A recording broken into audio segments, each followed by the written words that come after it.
Yep. Ready to take this video seriously? You got it, dude. Alright, yeah, this is Cheeseburger Backpack. As you can see, we're eating ice cream sandwiches. Sadly, they're not shaped like cats. You left this family for this. Alright. Anyway, so yeah, it's basically that. Steven is waiting for a package in the mail that turns out to be a novelty backpack shaped like a cheeseburger. Yep, the mailman comes and asks, what is this, you? A loaf of bread with a stamp on it. A jury summons. Bit young for that. You don't have to explain through all the joke, but yeah, there's just little things like that. A novelty backpack shaped like a cheeseburger.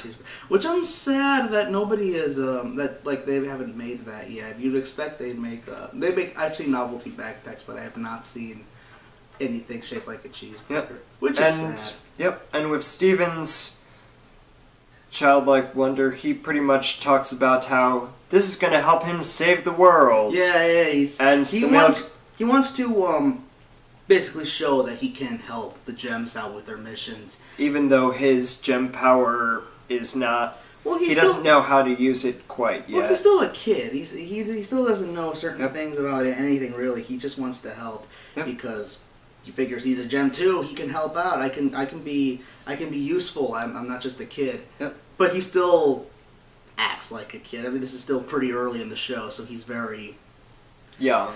And he gets lucky a lot. We'll get to that later. But so right before they go on their mission, hold on. It is interesting to note how the mailman reacts, because he just accepts and goes along with it, but I guess since the gems have lived there for a long time, everyone's used to, like, a bright magic flash of light coming out of nowhere. People with gems in their bodies somewhere that shoots weapons. You think the town would have gotten used to them by now, since it's been like 12 years since they've lived there? Yep. Because that's how old Steven is.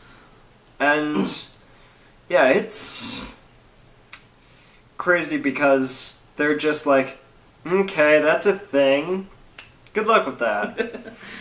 Yeah. Stuff just happens, I guess. You're not the slight bit curious who these gem people are. Beach City is very ignorant, actually, when you get to know these people. Oh no, that's just Steven shooting a laser out of his belly button or something. That happens every Tuesday or something. Nah, I don't think this has happened at all. Rarely. This is just a rarity that his gem will occasionally glow. I know. I was just. It's fine. I gotcha. Yeah, shooting a laser out of your gut anywhere but Beach City, you're gonna be having cameras on you for the next few days. There are other locales more than Beach City, but that will come later on. Yeah. Okay. Anyway, so the gems have to go on a mission to. They retrieve this it's like a little statue. I forget what it's called, but it's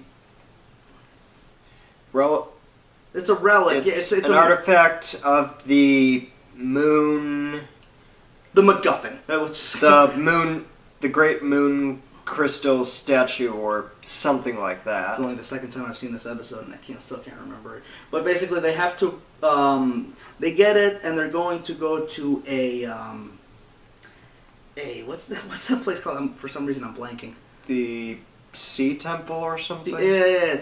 It's a very, it's kind of religious for gems because that's where they go to, it's kind of like their church. In a way, I kind of want to go back, but I can't. But they have to put it back because it's kind of fallen apart, and they kind of want to save that because a lot of gem locations have been falling apart, and this is kind of one that they want to retrieve before it's gone for good. In fact, it's been over 100 years since they've been there, and apparently we don't know why it's abandoned. It just is. So, and this crystal statue is somehow going to restore it back to how it should be, or Yeah, something. it's like Raiders of the Lost Ark. You know, they have that little Buddha thing in the in the middle of the room. It's sort of keeping everything afloat. You take it out, boom, then the damn temple disappears. That and the boulder tries to kill you. Mm-hmm. So yeah, they have to go back. Steven wants to help out. He brings the backpack with him, and he basically just packs up a lot of junk from his room that he thinks will come in handy, which it does. So then, it's his first time, as far as we know in the show, the first time he's ever really teleported with them, with the warp pad. So he gets there, and He almost falls out of the warp pad, apparently. It looks like whee! Keep your head in. yeah, I don't know what is going on the outside of the warp pad. I don't know if space is in there, but anyway. Traveling through space and time. And if you fall out, you're pretty much screwed. Yeah, this isn't TARDIS safe, so you can slip your hand out there. Anyway, sorry we're getting off track. Steven obviously helps them out through sheer dumb luck. And some of them are kind of clever. Yeah, they are clever. He makes like little bagel sandwiches for these shrimp. These deadly shrimp. They call them crystal shrimp. They look like worms, but they call shrimp. So he kind of distracts them with that to kind of make a path easier, while Pearl is making this very complex plan about where to put the gem. Okay, Amethyst, you go here and do this thing. Garnet, you go on the ceiling and punch this specific place. In the meantime, I'm going to... Sandwiches! Sandwiches. And... it makes a good distraction. He makes a little rope, like this little spring rope. He makes a rope out of two sweaters and uses that to climb up the building because, well, the bridge is broken and there's a powerful vortex sucking gravity, anything it pulls you down like a gravity well or something. Mm-hmm. But he's able to do it. He's able to grappling hook his way in there, and and of course Pearl, the overprotective one, is like, never do that again. Pearl. Well, she's pretty much his mom. His overprotective.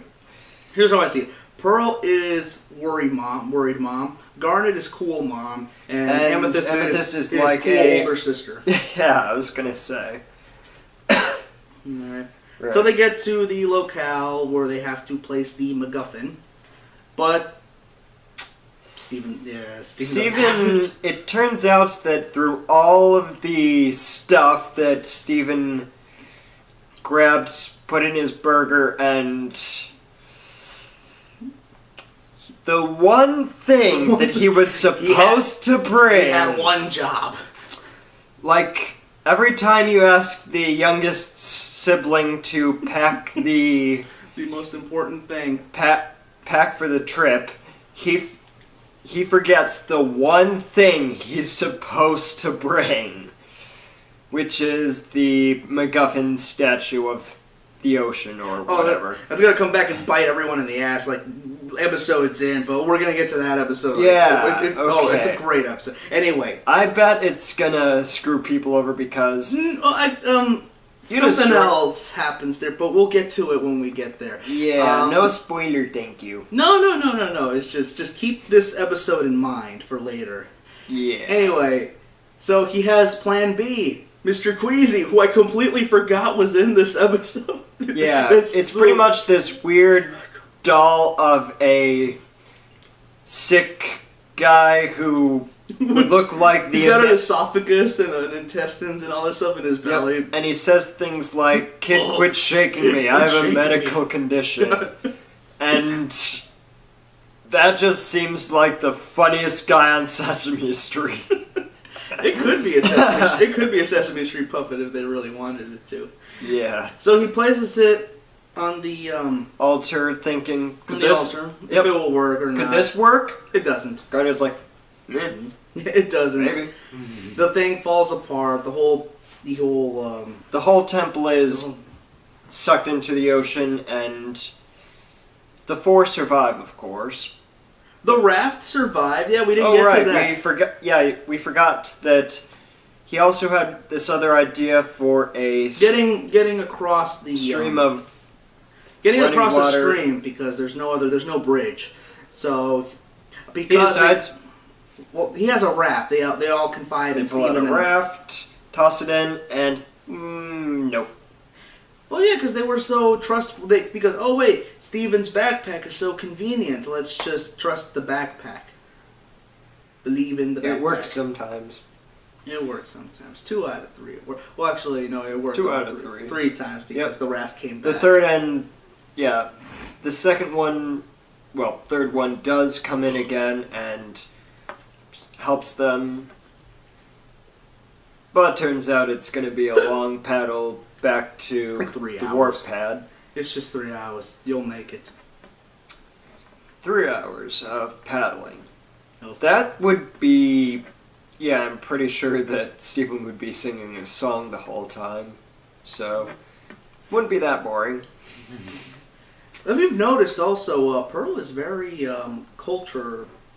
She's very cultural. She is very... Yeah. She's very much And a... well, I don't know, how do I put it? Like, you know how much many people who are very proud of where they come from? yeah, she's the most proud of all of them in terms of their past and their culture. She wouldn't shut up about the damage of the temple. It was like, oh my god. She hasn't been there in 1,000 years, so to her it's kind of a big deal. And to see that thing fall apart, it's just, it's not really helping at all. And that thing used to have a head.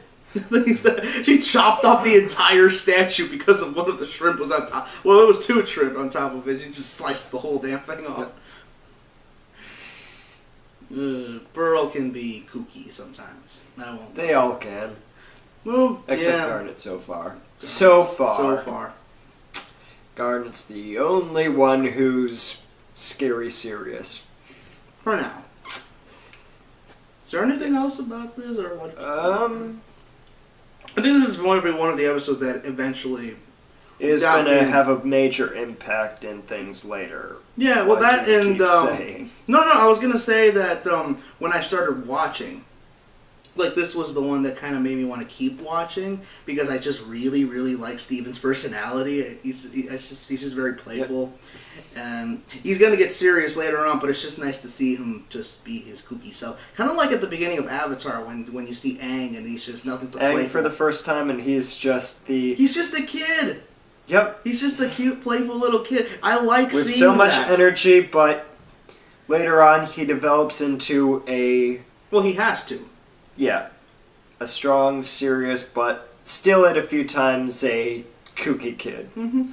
So yeah, it's kind of nice to see these kinds of shows again, where you could start out being as playful as possible, as long as you're going to have a character arc later on. Yep. Because if you're just going to be kooky and playful for the majority of the episode without learning anything, then you're just like Teen Titans Go or something. Oh yeah. A lot of the morals on that show are not very good. Or very there well are morals handled. in that show? The old show there was. Morals. The old one there were. Anyway, you know what this episode makes me think about? That I really want a cheeseburger backpack. Oh, I was just saying, I want them to make that. There are fans who have made those backpacks, but they ask for a lot of money. No. Yeah, I would like for Hot Topic to sell at least one cheeseburger backpack. If you can sell the Hot Topic would be the people to get. If you can sell the Finn backpack, like the accurate accurate Finn backpack. The green. Yeah. The 2 shades of green backpack. If you can make if you can sell Finn hats with even Finn's little face at the top of. If Hot Topic, you can sell anything. Just slap this with your. Well, Adventure Time's a little more popular with ratings and fans than this. This show's just starting, so this show hasn't really caught on as like the next best thing. This isn't My Little Pony or Adventure Time popular, not yet anyway. It still has a cult following, but I'm hoping it explodes. I'm sure it has plenty of cosplayers that I'll probably see at this year's ASIN. A lot of Amethyst cosplayers, from what I know. Well, she is the fun one. She's the fun. She's the wild child. I like her. Yeah. So All right, is that so it, basically? Or? That's it for today. Alright. Alright, I'm the 8-Bit Tie Guy, and... Spinoza, and Cheeseburger Cheeseburger backpack. Cheeseburger backpack. Cheeseburger backpack.